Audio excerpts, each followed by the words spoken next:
Immediately after, she can speak for about 10 minutes or so. Immediately after that, I'll request Shruti to come in and then talk about anything that she wants, the Blue Sky Forum. And then after that, you speak for about 10 minutes. And then I engage you in a conversation for the next 10, 15 minutes. And then we throw a Q&A to the audience. I've got a colleague called Mansi who collects all the questions, and she'll send the questions over to us, and we'll try to resolve those queries. Immediately after that, when we are coming to close, I will request Dr. Basu to make his closing remarks, and we end for the day. But thank you very much for coming over, for participating here. As you know, Free Press Journal has been very active on the policy front, and we are live now. The screen has gone. Okay, I'm Bhaskar from Free Press Journal. Could I request Dr. Paritosh Basu to begin the proceedings? I think, Mr. Bhaskar, you don't need to be introduced to the audience because you don't need any introduction in India.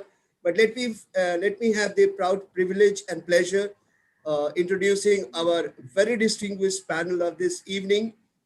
We are going to have with us Madam Dube. She is the Consulate General of Canada in Mumbai. Earlier, she was the Director of Aerospace, Automotive, Defense and ICT Practices Division in the Global Affairs Department of Government of Canada. She holds an MBA degree on International Business from the University of Lowell. Welcome, ma'am, for this panel. We have with us a very young but very energetic and bright professional, Shruti Chandra. And I was so impressed going through her profile, just briefly introducing her. She is a Senior Assistant Vice President at the Invest India Initiative. She leads the financial services, retail, and e-commerce initiatives of Invest India.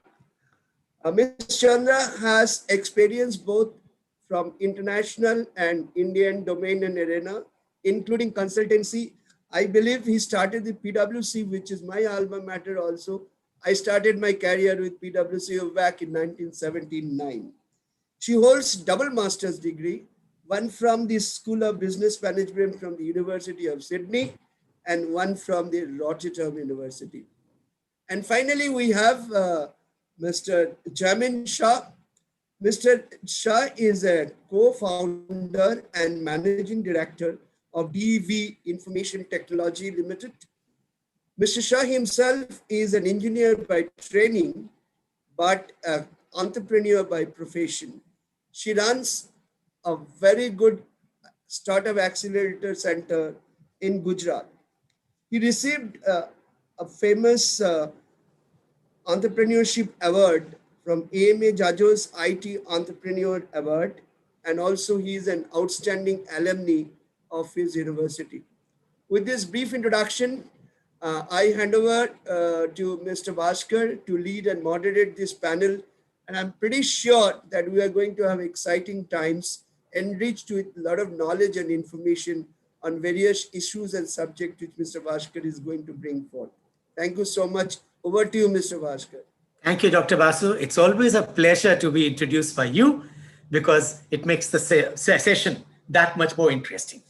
Can I request the Consul General of Bombay for Canada to begin the opening remarks? We are all waiting eagerly to listen to you.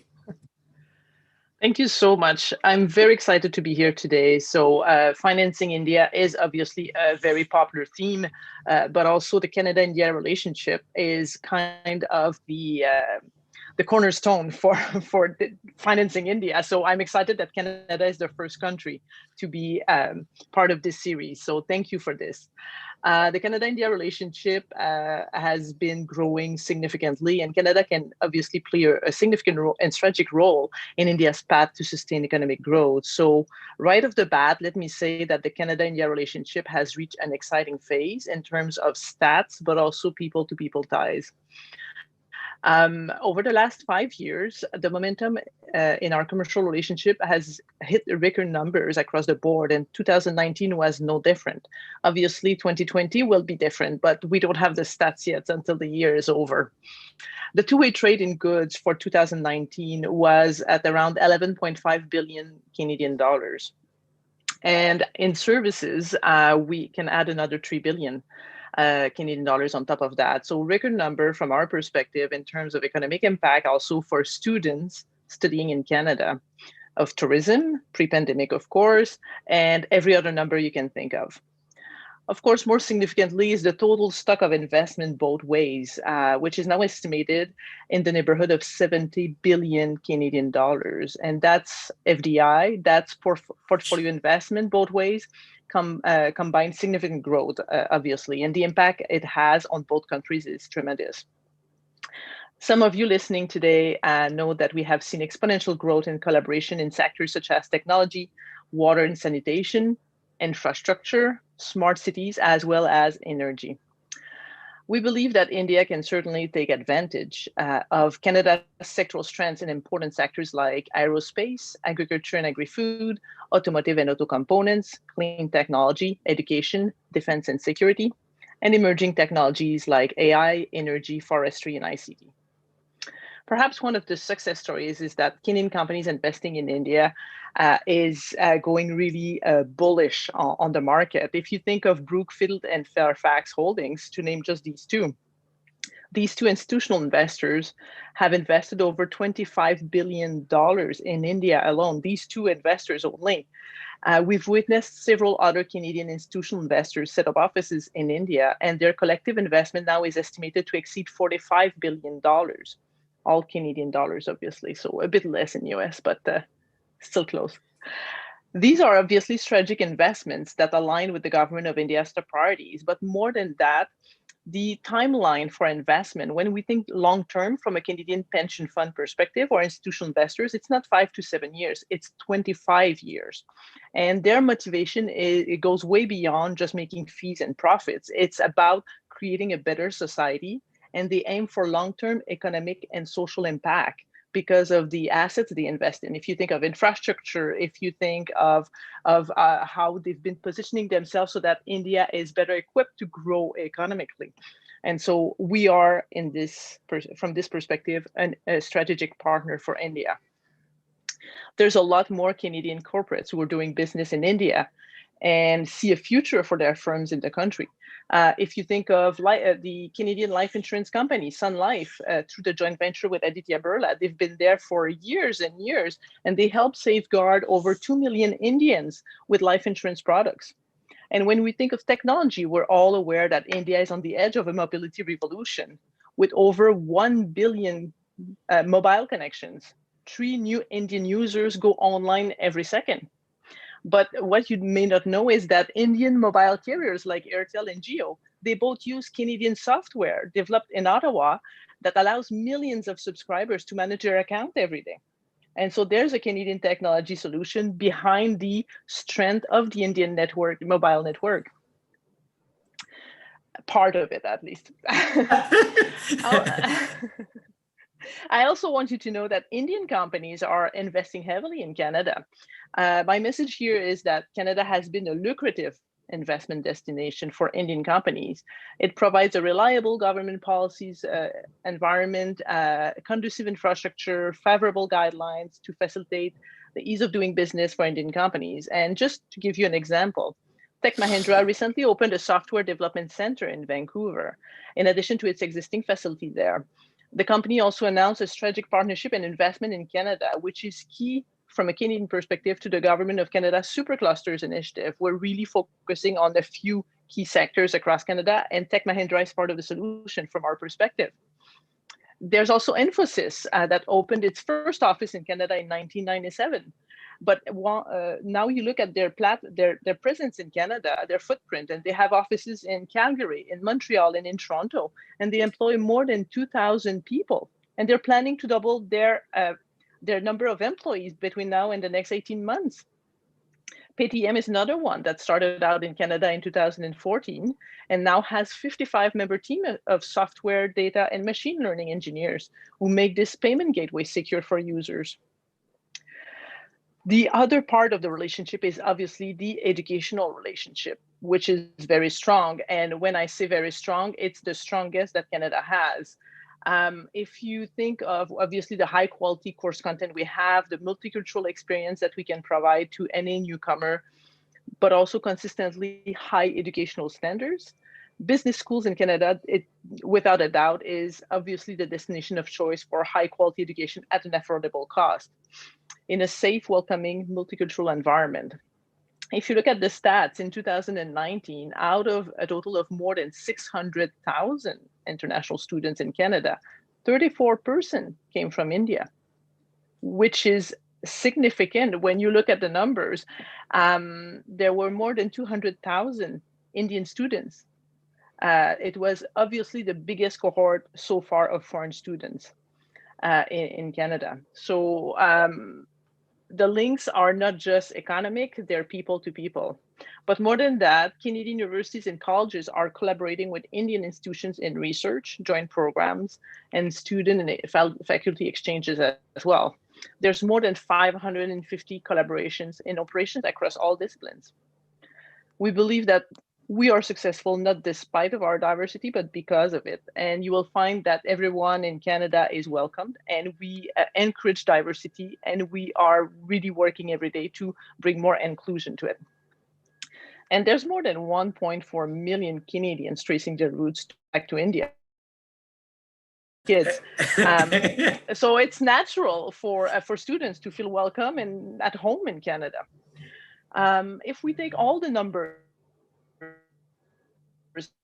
like the investment rate, but also the education relationship, we see that the commercial partnership is well over $85 billion overall between Canada and India. And if you look at just the standard stats for trade in goods, it's $11.5 billion. So we're like, oh, it's a small. No, we need to encompass all the aspects of the relationship. So if we're talking about $85 billion trade and investment relationship, it is significant. And we need to start talking about a relationship that is well on its way to hitting $100 billion in the coming years, even less than maybe a few years, who knows. As far as our governments engaging with each other is concerned, the foreign and trade ministers have spoken often on various platforms and are exploring ways to work more closely together. An example, our agriculture ministers collaborated on an event last week. And Prime Minister Modi offered some welcome remarks at the recent Invest India event organized by the Canada-India Business Council. And our respective prime ministers, they speak often, as recently as a few weeks back, and they maintain a good working relationship.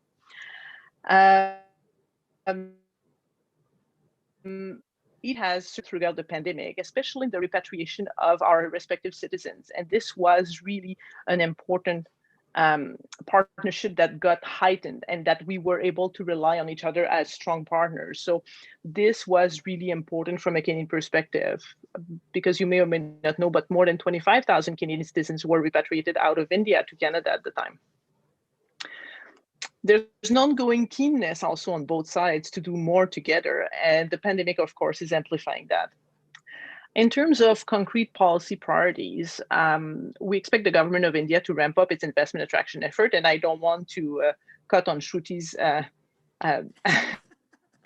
speech there, so I'm just mentioning that. Canada as well is working on its investment attraction. We have a more balanced relationship.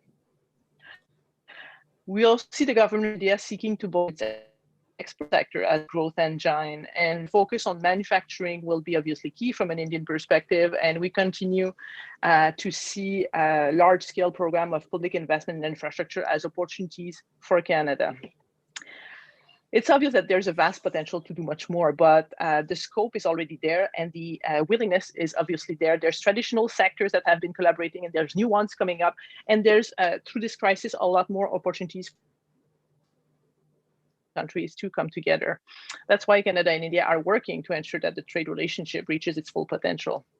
Last July, our Minister of International Trade spoke to her counterpart, Minister Goyal, obviously the Indian Minister of Trade, on the status of discussions toward a possible comprehensive economic partnership agreement, the free trade agreement negotiations that Canada and India have had for years, as well as the Foreign Investment Protection and Promotion Agreement, FIPA, and other ways to support Canadian and Indian businesses to ensure that the environment is more predictable and can support investment and trade both ways.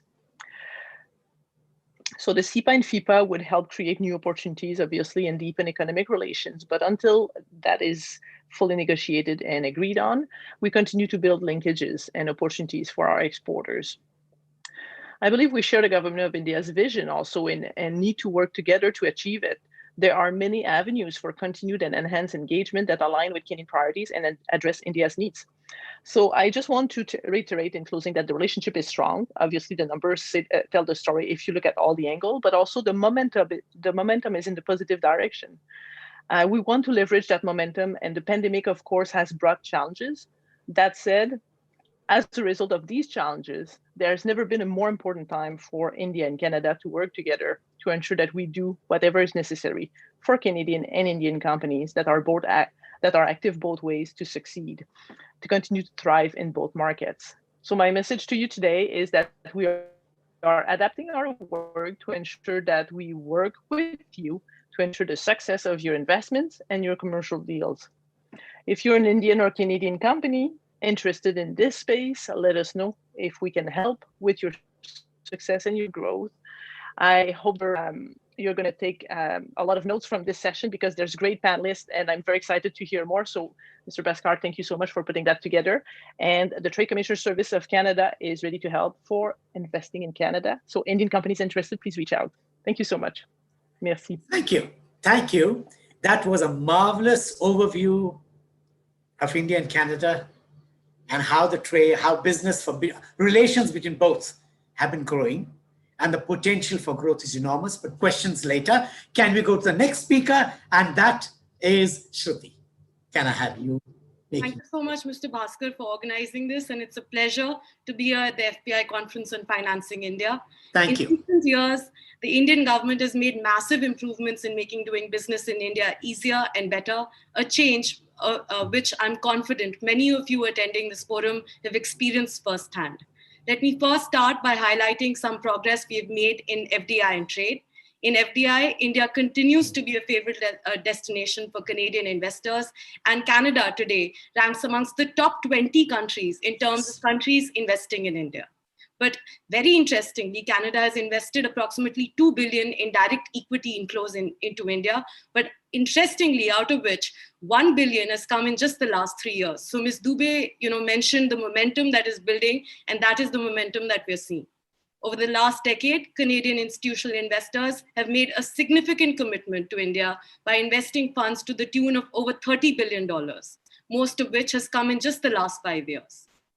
And this is what, we're seeing a lot of interest and growing opportunities in a range of areas such as highways, airports, and logistics. Today, we have over 600 Canadian companies who are actively operating in India across sectors.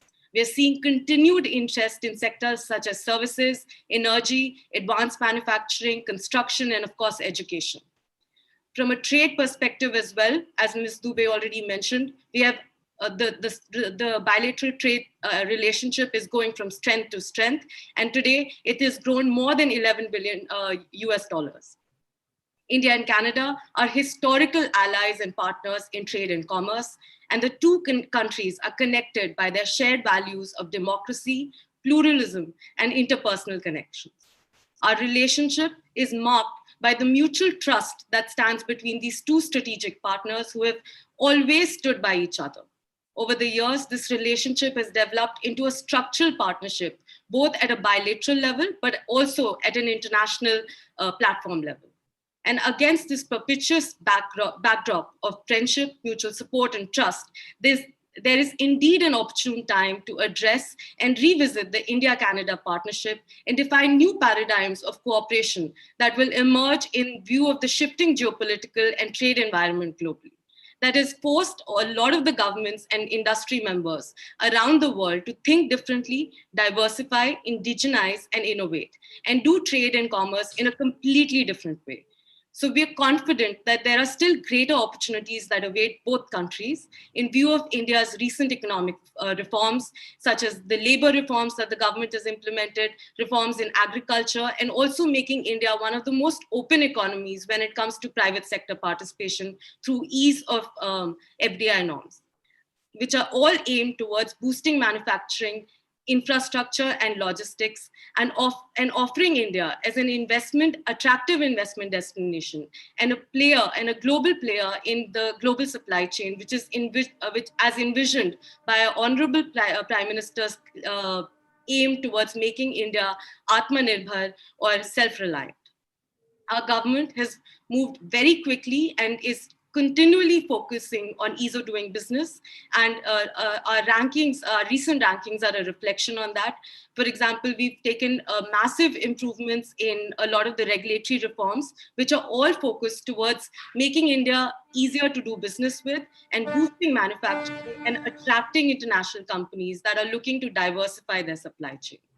There are many opportunities, and as Ms. Dube already mentioned, there are various sunrise sectors in India, and we see a lot of emerging areas in future collaborations amongst these two countries as well. For example, renewable energy, where India plans to produce approximately 175 gigawatts of renewable energy by 2022. And there's immense scope for increased Canadian investments in renewable energies through setting up of solar cells or solar module manufacturing facilities. There is also immense opportunity in sectors such as construction and smart cities. India is expected to emerge as the world's third largest construction market by 2020 by adding approximately 12 million homes every year. The government of India has made a concentrated effort towards accelerating infrastructure development and is focusing on developing industrial corridors and smart cities. So there is a lot of potential for Canadian firms to participate in the tendering process during the implementation of these programs. Another area where we see a lot of potential and where we've also traditionally seen a lot of investments is the financial services and infrastructure sector. As Ms. Dube already mentioned, major Canadian investors have already invested more than $15 billion of investment focusing on national highways, airports, real estate, and logistics. But India's infrastructure requirements present significant opportunity for many more Canadian investors to invest in making India a manufacturing, logistics, and warehousing hub. Another example of this is India's plans to spend approximately $1.4 trillion on infrastructure in the next 5 years through the National Infrastructure Pipeline.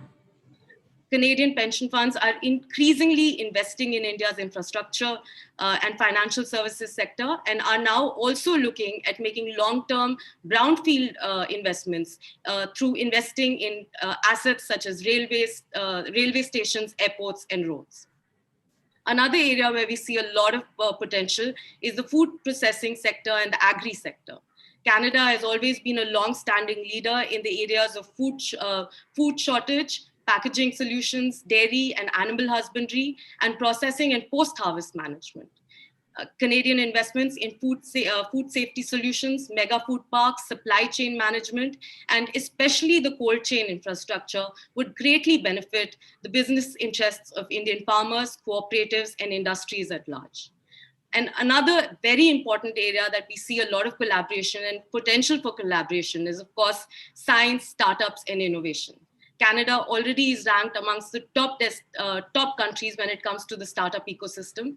India, too, is one of the largest nations ecosystems for startups, and we have the third largest unicorn community. So there is immense opportunity for the two startup nations to collaborate and innovate together.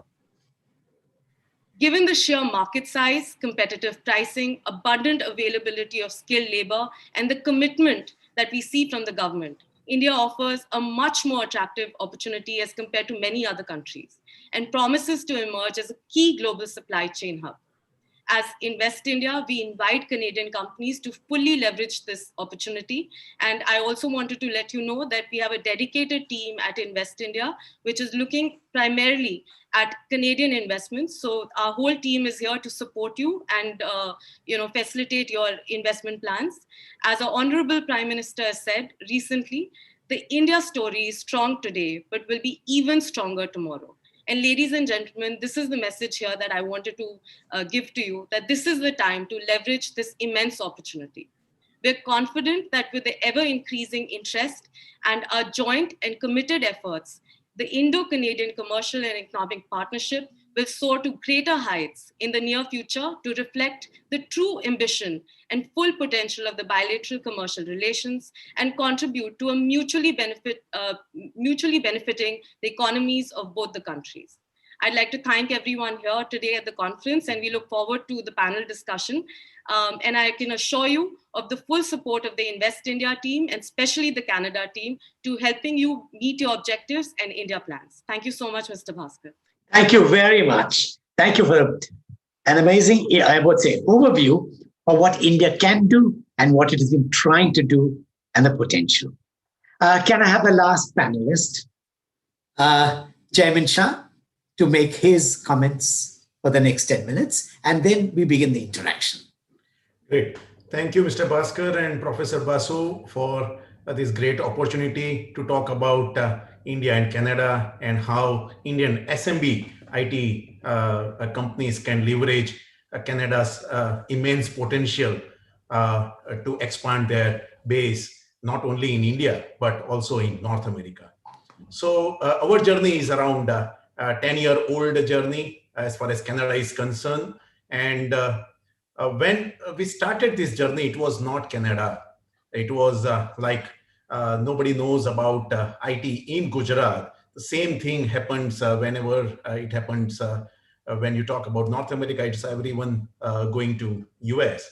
But thanks to Canada Consulate office and trade office over here, they encouraged us. Even though we were a small company at that time, they encouraged us how to take leverage of Canadian market. In 2012, we acquired a Canadian company there in Toronto and established our organization in North America through Canada. Everything was not so thought of, but then we realized that this is a big gold mine where we have not thought of expanding into this market. And being a Gujarati, we always see opportunity and grab those opportunities. And fortunately, all those numbers which Annie and Shruti are talking about, $11 billion a trade between two countries. But if I see a trade between India, US and Canada, it's $6 billion per week. So here we can see a huge opportunity where Canada and India can leverage, and in next few years, we can, as a businessman, we can leverage and we can gain out of those extraordinary relations which is building up. When we started, we looked a few things. Why Canada? We always talk about why Canada, why not US?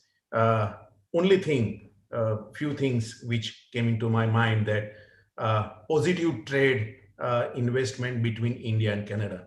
Whenever you go and approach, like what Shruti mentioned about Invest India, same thing happens with Canada. Wherever you go, you will find a positive attitude from those people, whether you are a small investor or a big investor. That encourages us to enter into that market. Another one is opportunities immense.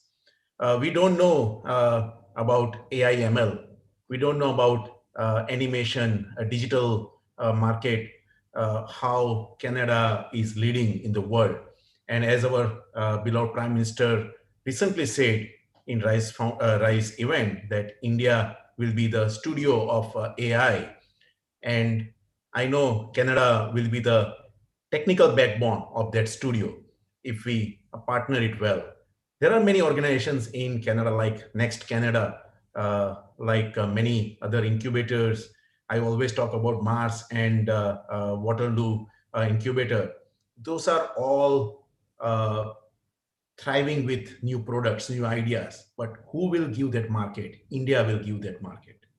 So these are the benefits where we can align with these two ecosystems, and people like us, we are ready to align, we are ready to invest there and explore these opportunities. Besides our IT service, where we have started our nearshore support center in Prince Edward Island, which nobody would have heard about in India, because in India we always talk about Toronto and Vancouver, but these are the places where SMB, small and medium businesses, can take advantage of entering into that market and grab those resources available and establish their footprint into North America through this region. In this area, we see lots of opportunity as far as startup is concerned. There are many technical startups in India. They are seeking technical help, and where you can find many universities in Canada. Those are having a huge opportunity or technical backbone, which we can align. As Annie already talked about Canadian funds investing into India, same way we can attract more and more fund into investing into Indian tech startup system and Indian SMB system. So there are many ways where this both community can align strongly. When I have invested in 2012-14, after our investment, around 5 direct SMB they have invested into Canada, and around 12 to 13 indirect SMB who has invested into Canada and taking advantage of that investment. And I would encourage more and more SMBs. I'm not talking about big companies because they have their own research and their own analysis division, but mainly for SMB, take maximum advantage of Canada Trade Investment Office, as well as Invest India, if at all you want more and more data or some kind of information in India as well as in Canada. Those are all extremely friendly people. I'm starting from visa process to your establishing or matchmaking your business in Canada or in India. So these are all excellent ecosystem available. We just have to go and grab and pick those officers and pick those opportunities to start your operations in Canada. As far as ease of doing business, I haven't seen this kind of ecosystem in anywhere in the world that there is no harassment from government side. And recently, after this pandemic,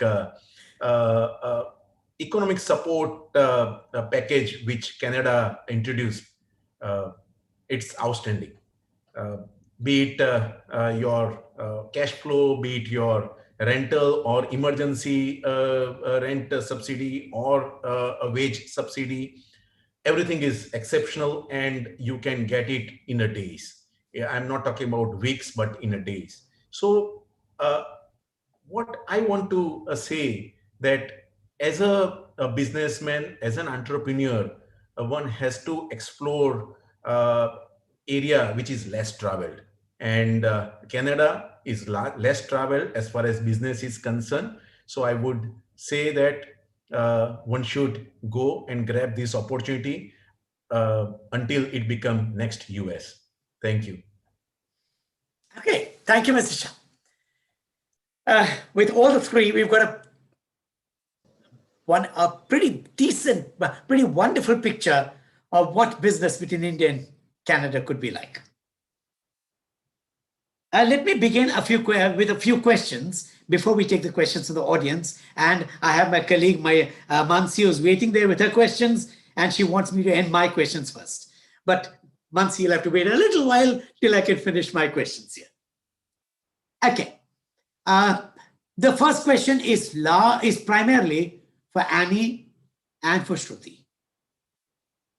This is something which I am keen on knowing, that if the CEPA negotiations fructify and you have a good trade agreement between India and China, a comprehensive economic partnership agreement, what is the potential of business then?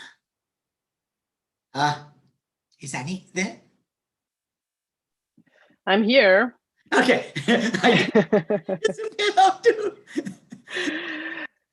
Well, the potential is difficult to assess because already we always feel that we're not living up to our potential.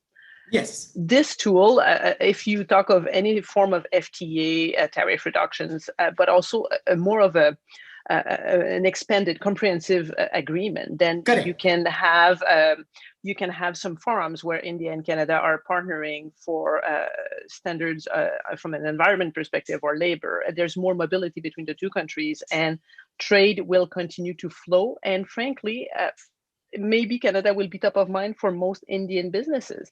Mr. Shah was great at selling Canada, but it doesn't come top of mind usually when Indian companies are looking at expanding in North America. And we need to remind them that there's something to look at from a Canadian perspective so that you can access the North American market. So having this type of trade policy tool will definitely help in terms of making Canada more attractive and India from Canadian perspective. But also, I think that we will see eventually a lot more collaboration on a lot of other fronts. It's not just going to be goods and services trade. It's going to go way beyond in aligning or really working together in environmental standards and labor mobility. So you can see multiple growth there. Okay. Now, Shruti, yes. CEPA seems to be something that most countries are looking for with India. What's your view from Invest India's perspective? No, I think, definitely India is, we mentioned earlier, when I was speaking, that we are looking at becoming the trading hub for the world. Yes, absolutely. So, increasingly, India is definitely on the forefront for all countries when it looks at a trading partner. And India, in turn, because of our huge MSME base, also has to, collaborate and therefore have the right agreements so that it becomes a strong partner, but then also protects, the domestic economy as well. So, we are actively looking at partnering with all countries, but of course, the best relationships are the ones where you've gone into it with a more nuanced overview of the kind of relationship you're going into. But going back to the Canada-India agreements, Mr. Shah mentioned that sometimes areas less traveled are the areas which give you more opportunity. Absolutely. And, therefore, I think definitely Canadian companies as well. India has never been always the first port of call. So I think for both countries, we'll see a lot of investments and trade, we'll see a lot of growth in this space if, once the final details come through. And I know both governments are actively pursuing it. In fact, just the last 2-3 months, there was one of the meetings was held at a G2G level. So both governments are actively looking at it. And, it's not just going to be about products and trade, as Annie mentioned. It is going to be much more. And, it'll be the basis that from which this relationship will go to that 100 billion that Annie mentioned earlier. Okay. A related question is that today, with the global situation being so precariously perched, and with interest rates coming to near zero in most developed countries, if not negative. Most financial companies are looking for long-term investments in countries like India. And I can see Canadian funds, which are patient funds with a lot of patient money, as you mentioned, Annie, 25-year horizons. Now, they would be looking for countries like India. What could enhance this flow of funds into India? I think that India has put a lot of work already in improving its ecosystem. We've been negotiating with India for some time now a foreign investment protection and promotion agreement, yes, so that investors feel that the environment is predictable. Okay. And I think that having a predictable environment is key to any long-term investment.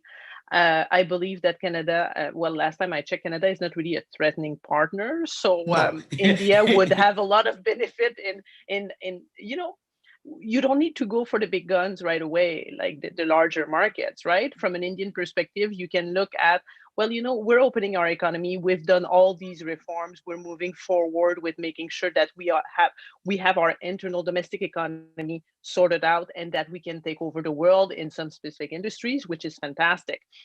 But then you want to have partners that will allow you this learning curve, this growth, without feeling like you're competing right away with the bigger ones. So Canada, yes, I think, is a great partner in that sense, and we are very much willing to work with India.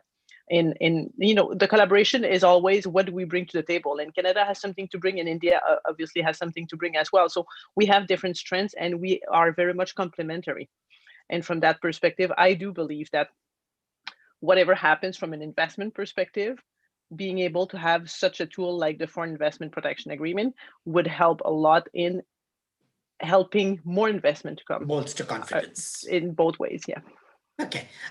Okay, this is a question for all the three, but let me start with Jaimin Shah. COVID, in a way, has been a very, very mixed affair for India. On the one hand, it's hurt India tremendously. But on the other hand, more people have realized that they can get work done in India through the web, through the internet, through various tools, and you don't have to have physical mobility of people. Do you think this is an area where India and Canada could do very well? Can we start with Jaimin, and then I'll take it to everyone? And then I think a question before Mansi howls at me. Okay.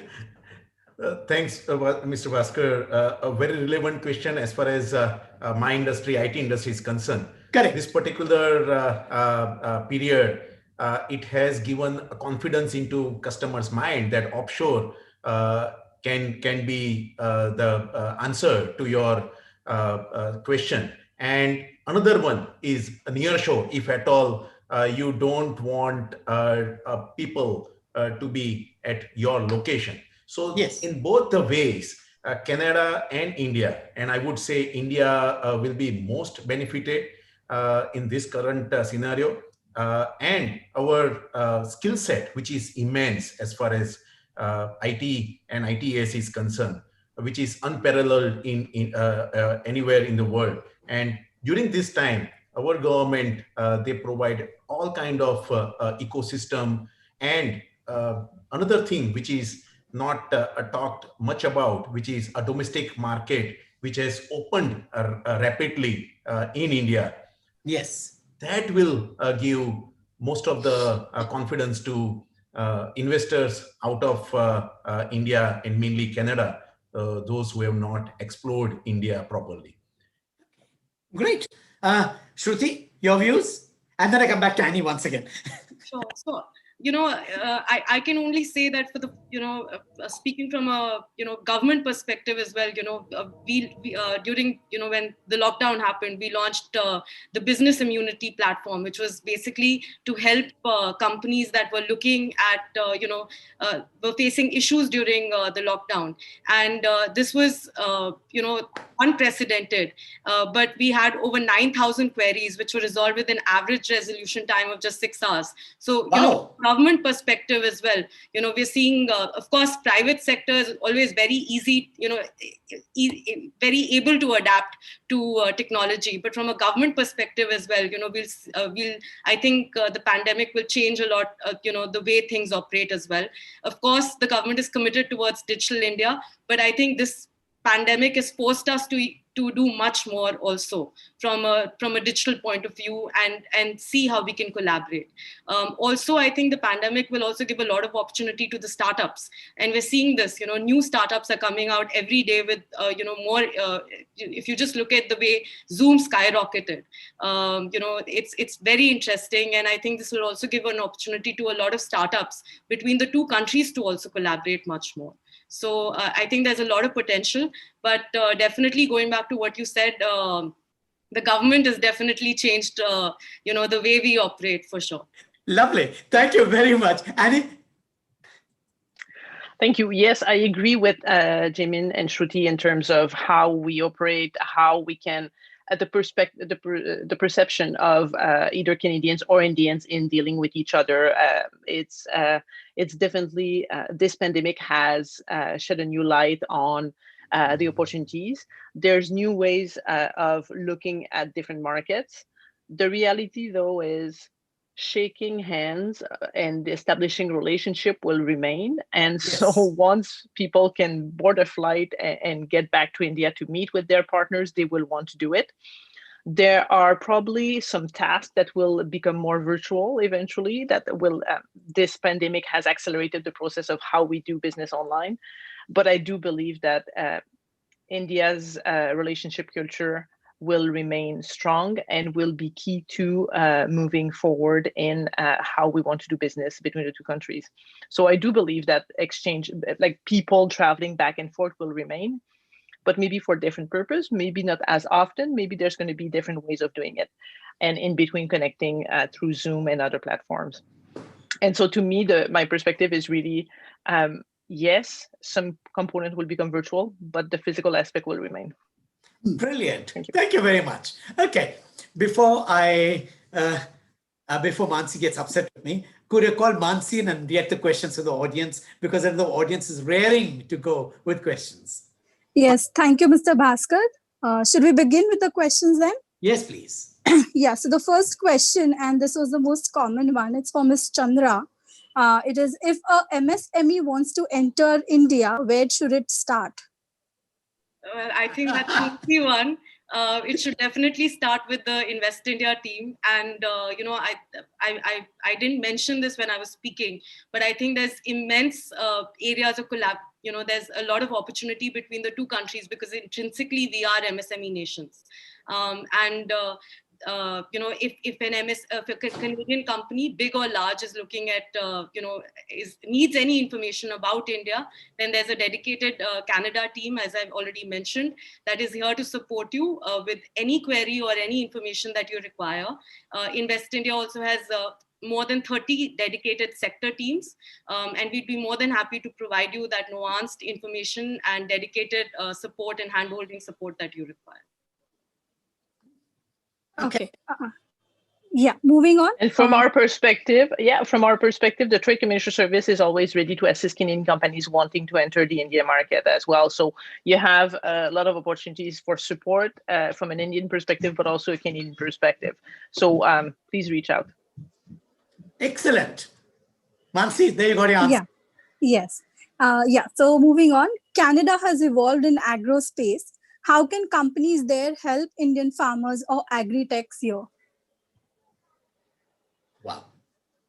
Okay. Wow, it can be a bit specific and technical, so I may not be the right person to give you all the details, but I know that there's been expertise exchanges. There's been some interest in some projects. I think that it's a sector that has opportunity to grow, but we have to keep in mind that the differences also. In India, it's smaller farms, very fragmented. In Canada, we have big lands with a lot of machinery. So expertise will differ from one place to another.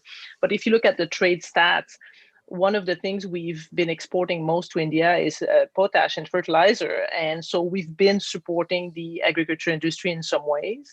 I think we can do more.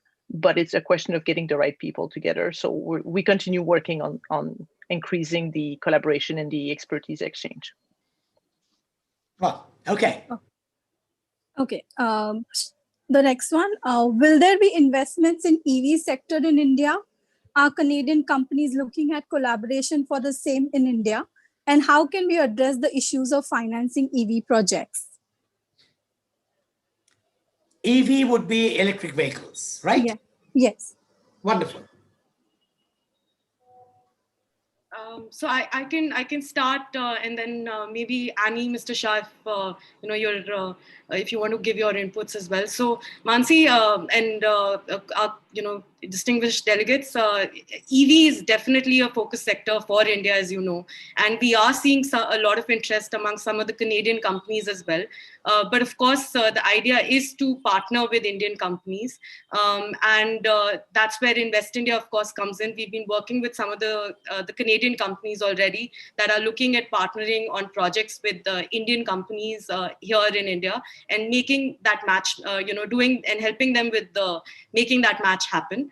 From a financing point of view, of course, there are various, programs that the government has, which your Indian partners can avail of, and happy to connect the question of with our EV team. We have a dedicated EV team that's working with the central ministry on this, as well as working with the empowered group of secretaries on promoting investments into the EV sector as well. So if there are any specific questions that you have, happy to connect with you after this panel and connect you to the EV team at Invest India. And I can just mention that if you have any queries, send them out to Free Press Journal, or my email address is given at the bottom, rnb@asiaconverge.com. Just send the emails. We will forward them to Invest India straight away and make sure that you get your responses, or to Canada, to the Canadian office where the trade commissioners can take over. Mansi, next. Yes. Okay. Are Canadian companies looking at investing in recycling and waste management industry? Annie's baby. Yeah. Annie? Yes, sorry, my internet sometimes give in. I know the bandwidth has been a little flaky. Yes, I'm sorry about that. So the question about the question is, vehicles. Waste management, do you have lots of Canadian interest in that area? I do believe so. I don't have the breakdown in terms of investment, but this is an area that we had identified as having a lot of opportunities, and that Canadian companies have shown an interest. And obviously, from a Canadian perspective, we do have the expertise. I'm not sure of the numbers, though, but we'll be happy to follow up and provide. Okay. Shruti, or Jaimin, any news on this front?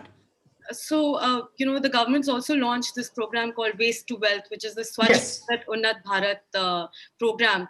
And traditionally, India has lived and practiced the concept of reuse and recycling.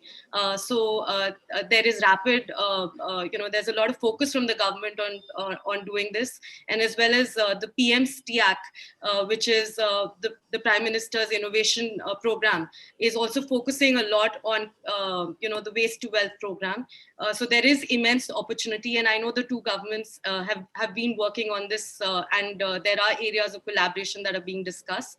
From a company's point of view, we have seen certain amount of interest amongst Canadian investors, which are, have sent queries regarding these programs and are also looking at collaborating with Indian companies on this. I don't have the exact details, but I would be happy to get back to you with further details on some of the investments that are taken. Yeah, if I can share a few things as based on my experience with when I was a ICBC chairman in Gujarat.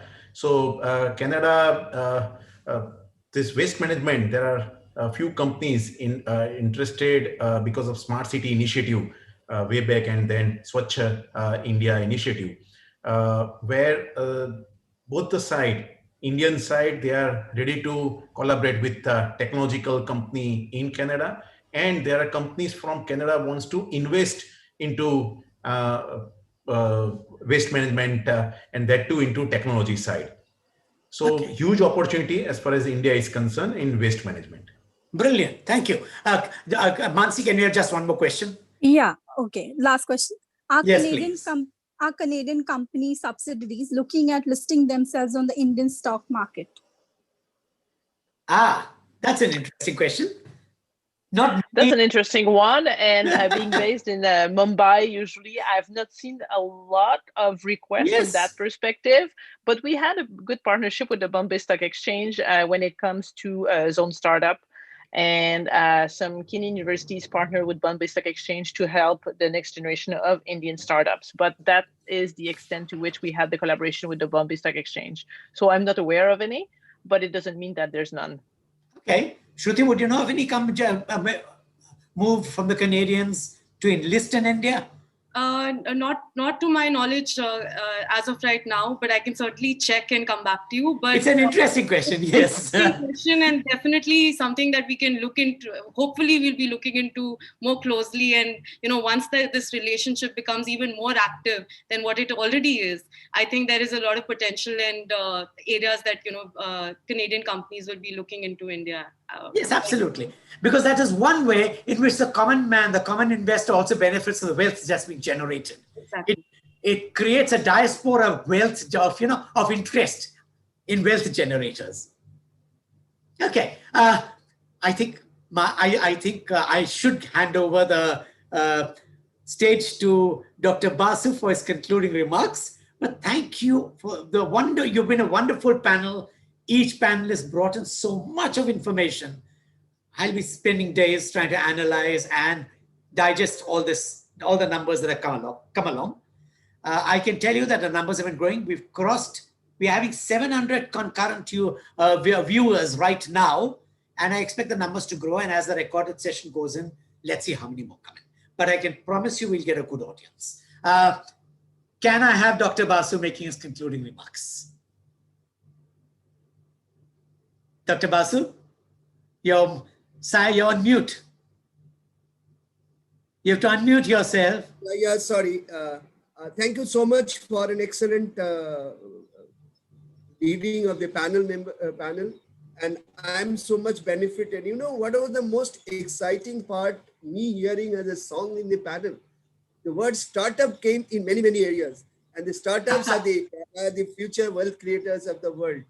Yes. Just one comment from me before I summarize the session. It is a point for Shruti to think about. India has got huge investable surplus. And Indian capital market has got an excellent, resilient capital market regulator. So this proposal from a member in the audience that India can think of helping other countries to raise funds from India, it is a very good opportunity. PwC has a report that by 2050, India will be the third largest secondary and primary capital of the world in terms of capital market raising. Thank you so much. Let me first express my extreme thankfulness on behalf of NMIMS University School of Business Management for this excellent panel discussions. And there are a lot of songs I could hear. One of the songs was Startup, the other song was AI, the third song was an excellent song of Smart Cities, which I'm sure Mr. Bhaskar will be very interested to know. Yes, we are planning a next webinar series on smart cities. Yeah, our next webinar series is Smart Cities and Coastal Cities. So when we heard Madam Dube, she talked about excellent collaboration opportunity between Indian business houses and Canada, for which the state has already been set. Being a CFO of one of the largest telecommunication companies of the country, I used to be once upon a time. I know that your technologies are behind the networks in India. I'm sure about it. And the strategic partnership which you talked about, I'm sure that now with the Invest India initiative and a specific window for Canada, I'm sure this initiative will be very, very successful.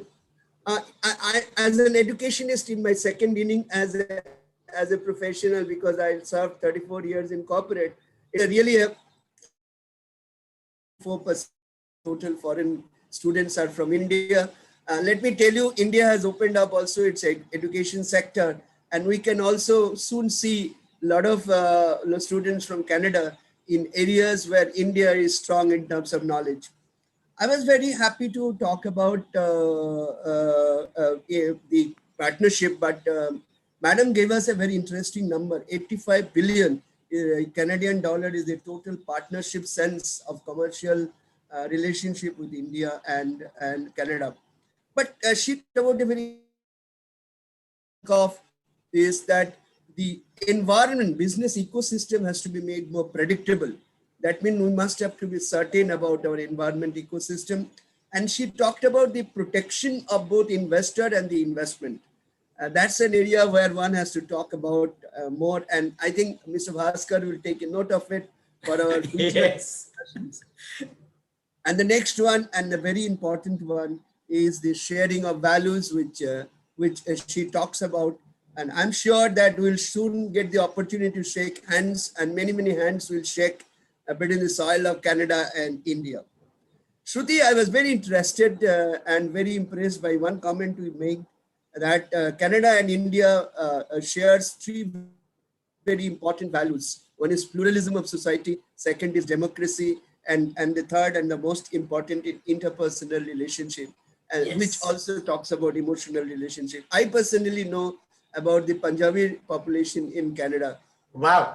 That's a very interesting point, and in any case, a Gujarati is sitting here. So when a Punjabi and Gujarati is there, there will be an excellent collaboration. You talked about a specific window between India and Canada. I'm sure that the labor reforms, which has been the last few reforms in India, you will get more and more collaboration opportunities between India and Canada. And why only Canada, but in many other areas. One of the important areas which you talked about is food processing. I'm sure that a huge opportunity lies in India because a lot of fruits gets wasted in India. So that's an area where one could be talking about. India is the third largest population of unicorns, and startups and startups and startup. That was the common thread and theme of this panel discussion. I'm very encouraged because I consult some of the startups in India, and I'm also a mentor council member of the Hotel Incubation Center in Maharashtra. So I'm very happy to note that India and Canada are all set together to have an excellent collaboration relationship. And the vouching for it was done by Mr. Jaimin Shah. He talked about his experience when he approached Canadian systems. And he said that if India is going to build the AI studio of the world, and Canada will be the backbone of that AI studio. And let me tell you, I keep writing these days every month on digital transformation as an article in one of the journals of national journals of India. And I'm sure that this collaboration of artificial intelligence and any other areas, particularly blockchain and artificial intelligence together, is very, very interesting. Two of my students in NMIMS was working on a blockchain platform for tracking and tracing of some of the drugs on behalf of a Canadian company in Canada. That's what I know about, and I was advising them. So it's very interesting to know that we are hugely, hugely far from each other, but we are so much close to each other's heart that we can definitely make advantage of the heart being closer and the shared value of pluralism, democracy, and interpersonal relationship.